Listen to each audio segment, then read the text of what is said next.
सुजीत की बैलगाड़ी मुश्किल से आगे बढ़ रही है। वो पूरा भीगा हुआ है। हाय भोले बाबा, ये कैसी मुसीबत आ गई। मेले में रुक ही क्यों गया मैं इतनी देर तक। अरे चलो रे बैलों, थोड़ा और जोर लगा दो। ये कीचड़ तो जान ले लेगा लग रहा है।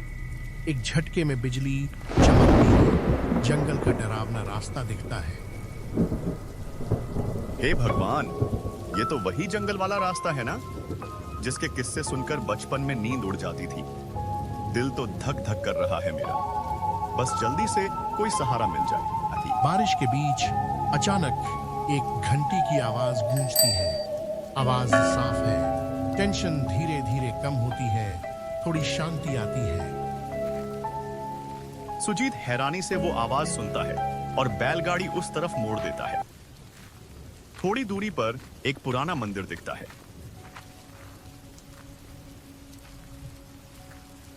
जय महाकाल, कोई है यहाँ? महाराज माफ करना, मैं रास्ते से भटक गया। क्या मैं रात यहीं रुक सकता हूँ? एक बूढ़े साधु शांत चेहरे वाले सामने आते हैं। उनकी आंखों में गहरी सोच है। बेटा, इस रात में यहाँ रुकना ठीक नहीं, पर शिव की शरण में डर कैसा? आओ थोड़ा आराम कर लो। सुजीत को फल देते हुए साधु की आवाज अचानक गंभीर हो जाती है। मेरी एक बात ध्यान से सुनना बेटा, बाहर तूफान अभी खत्म नहीं हुआ है। आधी रात के बाद अगर कोई आवाज तुम्हें बाहर से पुकारे, चाहे वो तुम्हें अपनी माँ की आवाज ही क्यों न लगे, तुम बाहर एक कदम भी मत रखना। ये जगह दिन में शांति रहती है, पर रात में यहाँ वो छाया आती है, वो झूठ बोलती है। जी महाराज, मैं ध्यान रखूंगा। कसम से मैं बाहर नहीं जाऊंगा। सुजीत थकान से लेटे लेटे नींद में जाने ही वाला होता है। अचानक बहुत ही दुखी और रोने वाली आवाज आती है। यह बिल्कुल उसकी माँ की आवाज लगती है। सुजीत, मेरे बेटे, बाहर आ जा। मैं यहाँ ठंड में खड़ी हूँ। तू इतनी देर तक घर नहीं आया तो मैं तुझे ढूंढने आ गई थी। जल्दी कर, मैं बहुत मुश्किल में हूँ। सुजीत की आंखें खुल जाती हैं। वो हैरान और डरा हुआ है, मन में तेज दिमाग दौड़ाते हुए। हे राम, ये तो सच में माँ की आवाज है, पर महाराज ने तो मना किया था। क्या करूं मैं?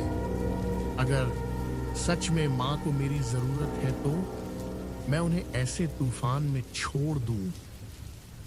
सुजीत, तू मेरा बहादुर बेटा है ना, मुझे अकेला मत छोड़। ये लोग मुझे ले जा रहे हैं। माँ की कसम है तुझे बेटा, बाहर आ जा। सुजीत घबराकर उठता है और तेजी से दरवाजे की तरफ लपकता है। उसका हाथ कुंडी तक पहुंच जाता है। सुजीत के दिल की तेज धड़कन सांस लेने लगाती है।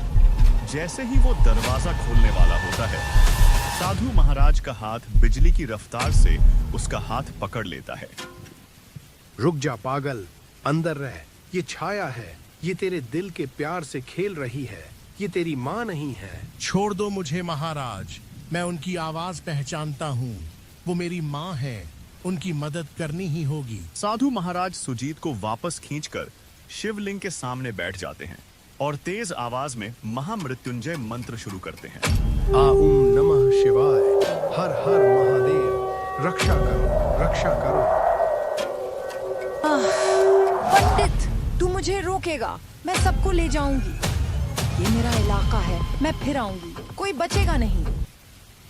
एक चिड़चिड़ी हंसी जो धीरे धीरे गायब हो जाती है। अचानक सारी आवाजें रुक जाती हैं। सन्नाटा छा जाता है। वो चली गई बेटा, भगवान शिव ने तुम्हें बचा लिया। सुबह हो चुकी है। तरफ कीचड़ में अजीब से पैरों के बड़े निशान दिखते हैं। देख रहा है, ये निशान वही छोड़ गई है। वो रात भर इस दहलीज के चारों तरफ घूमती रही।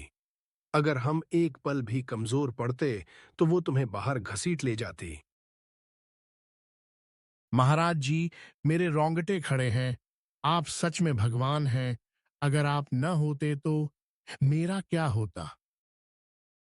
सुजीत मां को गले लगाता है और विदा लेता है। सुजीत तो बच गया, पर क्या आप इस दरवाजे के पीछे खड़े रह पाएंगे?